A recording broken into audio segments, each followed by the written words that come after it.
Okay, let's dive right into this. Welcome to The Explainer. Today, we're taking a deep dive into a situation, well, literally none of us want to be in, but all of us absolutely need to be prepared for. We're talking about exactly what you should do and what it actually costs when your car completely dies in Victoria. We'll break down the hard numbers, the really strict government regulations, and give you some crucial insider tips so you're ready if it ever happens to you. So, picture this. You're stranded in your driveway in Manifold Heights, just a quiet residential suburb in Geelong, and you've got a dead battery.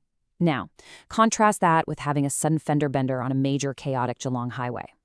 Who you call in these two distinctly different situations, it changes absolutely everything about your legal obligations and ultimately your final bill. Here's our roadmap for today. Number 1, stranded. Now what?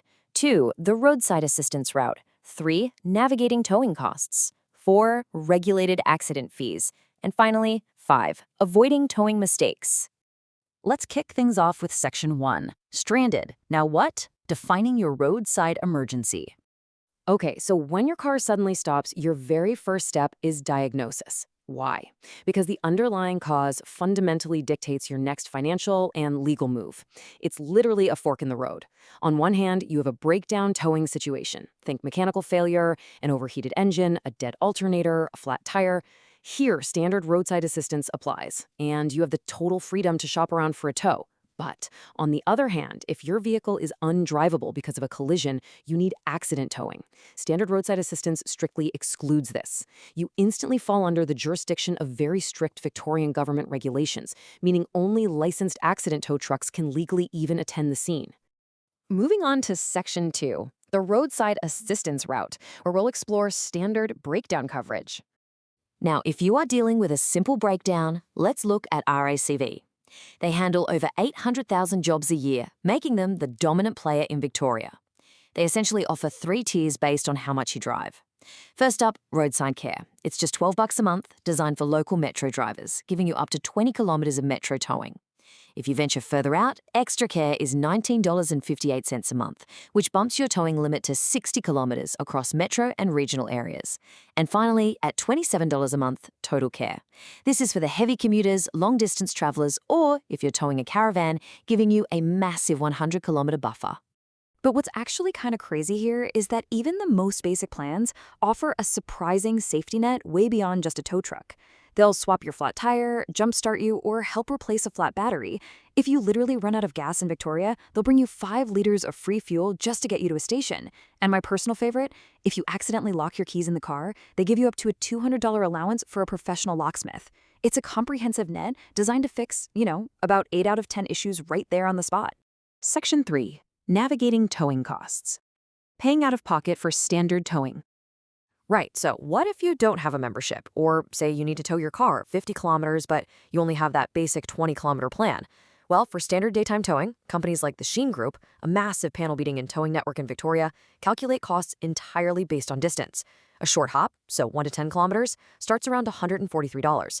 If you need to go 51 to 60 kilometers, you're looking at $198. And pushing out to that 90 to 100-kilometer mark, that'll run you about $242. Oh, and anything over 100 kilometers usually means you'll need a custom, personalized quote. But listen, distance is not the only metric here. Timing is absolutely everything. An emergency middle-of-the-night tow is going to cost you significantly more than a scheduled daytime move. I mean, if your transmission drops out at 2 a.m. on a Sunday, you're paying for that urgency, the after-hours dispatch, and the limited truck availability. But if you're in a spot where you can safely leave the car and just schedule a tow for, say, Tuesday at noon, you will save yourself a hefty premium. All right, Section 4, regulated accident fees and the Victorian Government Gazette. Remember that fork in the road we talked about? If your vehicle is undrivable specifically because of a crash, you are immediately thrust out of the open market and into highly regulated legal territory. The Victorian government tightly dictates the exact fees operators can charge using this, very specific CPI-adjusted mathematical formula. It's published in the Government Gazette. Now, I know, it looks super complicated, adjusting for consumer price index changes and productivity factors, but the whole point is to ensure operators aren't price gouging you on the side of the road when you are at your absolute most vulnerable. So let's demystify that intense government bureaucracy and complex math for you. Here is the actual number you need to know. For the 2023 to 2024 financial year, the regulated base fee for accident towing within a controlled area is exactly $265.10. And that base fee isn't just to hook up your car, it actually covers your first 8 kilometers of travel directly from the accident scene. But the meter doesn't necessarily stop there. On top of that base fee, you might face strict government-regulated add-ons depending on your specific situation. For every single kilometer traveled beyond that initial 8 kilometers, it's an extra $4.20. If your accident happens after 5 p.m. on a weekend or a public holiday, boom, that's a strict $90.50 after-hours surcharge. And if the tow yard has to hold your car in locked, undercover storage, well, that's an additional $30 a day. So you can clearly see how even with capped prices, a long-distance, late-night tow with a few days of storage can still add up remarkably fast. Which brings us to Section 5, Avoiding Towing Mistakes, Expert Advice to Protect Your Wallet. Now that we deeply understand the costs, the metrics, and the legal rules between breakdowns and accidents, let's equip you with some actionable insider tips. We do not want you making a rushed decision on the side of a busy highway. Taking advice from professionals like Geelong and District Towing, here is your 4-step checklist to protect yourself. Step 1. Always verify if they run 24/7. If a company is closing in 5 minutes when you call, they might slug you with a massive, unadvertised after-hours fee. Step 2. Check their industry longevity. A company that's been around for decades usually has a pretty solid track record of not scamming locals. Step 3. Confirm their maximum service distance. A 20-kilometer limit is totally useless if your trusted mechanic is 80 kilometers away. And step 4, absolutely demand a rock-solid itemized quote up front before they ever hook up your vehicle. And honestly, this brings us to a bit of a reality check. Even the industry itself admits there's an issue here. Geelong and District Towing states directly on their website, towing companies have a shocking reputation. You've heard the horror stories. And we all have, right? People getting cars towed on their drive wheels, causing massive transmission damage, or just getting hit with thousands of dollars in surprise release charges.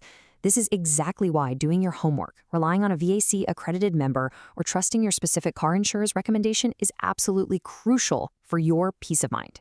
So, knowing all this, knowing the crucial difference between a mechanical breakdown and an accident, knowing the strict government fees versus those open market rates, we have to ask one final question. When you're stranded, is the most valuable tool in your glove box a physical wrench, or is it actually the phone number of a trusted, transparent towing professional, or maybe an active roadside assistance membership? Preparation really is everything. Thanks for joining me on this explainer, and I hope this look at the data ensures you are never caught off guard on the side of the road again.